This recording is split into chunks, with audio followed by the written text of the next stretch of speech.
Hi, I am Kabir, an indie game developer, and this video has nothing to do with puppies.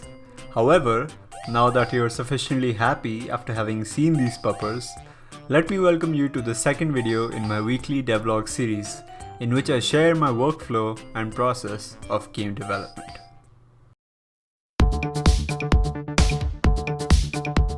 Project Younger Dryas, as of last week, was a real-time strategy game about restarting civilization by introducing technology to surviving hunter-gatherers after a world-ending cataclysm.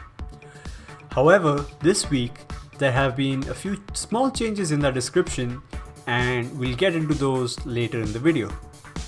Here are the questions that I aim to answer this week. What did I do this week? What did I learn? What problems did I face, and did I find any solutions? What are my plans for next week? This was a pretty productive week, and I made a lot of progress on the design and implementation of the prototype of the game. So without any further ado, let's get into it. What did I do this week? This week was mostly spent researching what makes strategy games fun, and some common mechanics in strategy games. I also implemented and tested the pyramid spreads technology mechanic, and I'm glad I did that because that really shaped how the game was going to play moving forwards. The research granted me the insights that I'm about to talk about in the following section. What did I learn? Disclaimer: everything that I'm about to say is my own opinion and research, and it could be quite wrong. Please take these thoughts with an entire bag of salt. I would love to have a discussion down in the comment section. A lot of the fun in video games in general comes from making interesting decisions from moment to moment. Strategy games are no exception. In fact, this applies even more to them, since generally in these types of games, there isn't much action to keep a player excited. These decisions need to be interesting, meaning there needs to be some sort of trade-off when making choices. These trade-offs usually stem from an ability that the player has and a limitation that is imposed on this ability.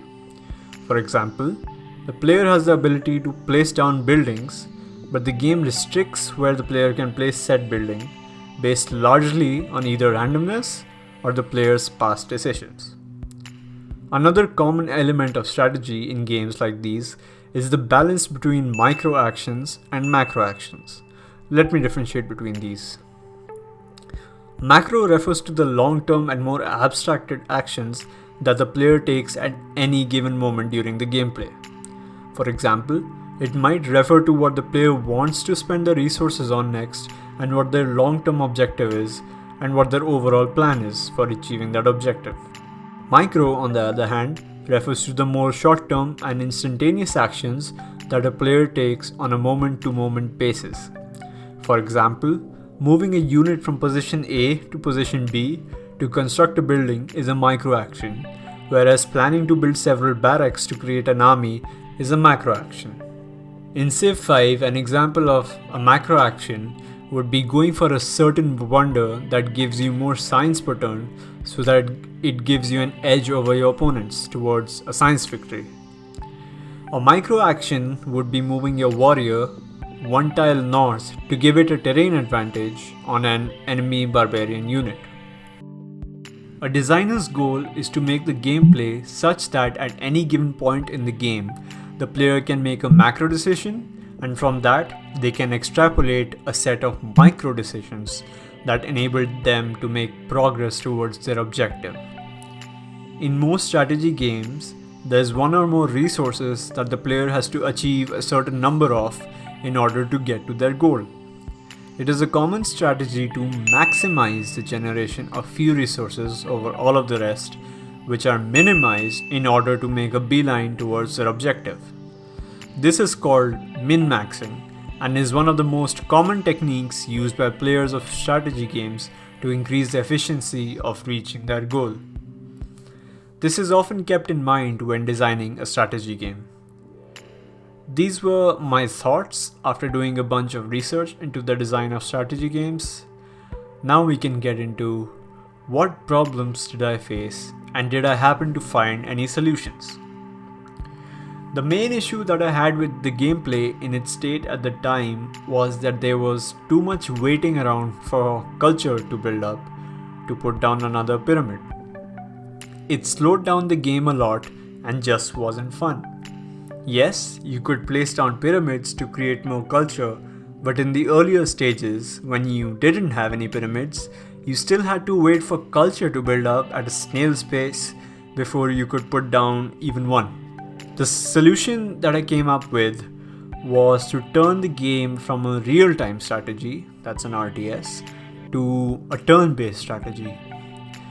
This is a pretty big change, but I think this is the only point in development that I can make such a drastic change to the design and get away with it. Changing the game to a turn-based strategy suits the game's more analytical and relaxed pace that I was going for, without it getting boring, as opposed to the fast-paced unit micro and quick and precise building placement that one typically expects from a classic RTS. I'm also better at and have more experience with turn-based games, which might help my designing ability for this sort of game. This change also helps me with another problem, something I'll come to later in this video. Aside from that, there was another issue. Despite doing all this research, there is one thing I was having trouble formulating for Project Younger Dryas. The player needs to have an objective at every point in the game. However, what good is an objective if there's no reason to achieve it, that is, an incentive, and a consequence for failing to achieve that objective, as well as mechanics that threaten to impede your progress towards said objective, if they are not dealt with. I was struggling to come up with all of these, especially ones that fit with the lore of the game, that is, restarting civilization after a worldwide cataclysm. After a lot of brainstorming with friends and with the lovely people in my Discord server, link to join is in the description by the way, I came up with the following. The primary objective of the game is to get off the planet or deflect an incoming asteroid and stave off calamity that was going to hit the planet. There would be a progression system, most likely a tech tree of some sort, and you would have to accumulate a resource called culture to progress through this tech tree, since developing a civilization can be boiled down largely to the accumulation of culture among groups of people. Once you have accumulated enough culture, something like 1 billion maybe, then you can unlock the final tech and deflect that asteroid. However, there is a time limit. The game lasts from circa 10,000 BC to 3000 AD. If you aren't able to accumulate enough culture by 3000 AD, then the world ends in a global cataclysm again. This time, you, or perhaps another group survives, and you can start the game again, this time with certain advantages like a permanent culture gain bonus and higher chance of getting new colonies, etc. You can, however, choose to end the run and start a completely new game. Each time you fail, a new age starts and the game becomes slightly easier, and the challenge lies in finishing the game in the first age. Throughout the game, you face threats. For example, in the early days, you might face packs of wild animals that can catch you out in the wild alone. You must find your way around them to new colonies and lead your colonies to settle without depleting their populations too much while facing these animals. In the Middle Ages, you might come across radical ideological groups or cults that seek to spread radical ideas among your colonies and turn them against you. So you must keep your colony away from these groups and keep your culture up in order to prevent the spread of these ideas among your colony. In the more modern era, you might have to prevent or fight wars to defend your colony and keep your culture growing. After coming up with these threats, the game was still quite slow and not challenging enough. So I decided to make one last big change. Instead of not having any control over the movement of any units, I decided to give the player a physical form in the world. The player would travel throughout the world looking for nomadic hunter-gatherer groups, and upon encountering these colonies, the player would follow them and try to stay in a certain range of them to teach them a new technology, much like a pyramid would in the previous iteration of the game. Teaching the group a new technology would earn favor with them, and once they had learned one of the primary technologies of civilization, such as agriculture and writing, they would follow the player, who would lead them to a place beside a river or on the coast. That is, any ideal location for a new settlement, while avoiding threats like wild animals. These foragers would then settle down, and after teaching them a few more technologies such as complex language and astronomy, the player could order them to build megalithic structures such as pyramids or temples, so that they could continue learning technologies while the player wasn't near them. The colony would generate culture, and the player would set out to find more hunter-gatherer groups to civilize and settle. The player can remotely use the pyramid to continue spreading technologies while they are not directly next to the colony.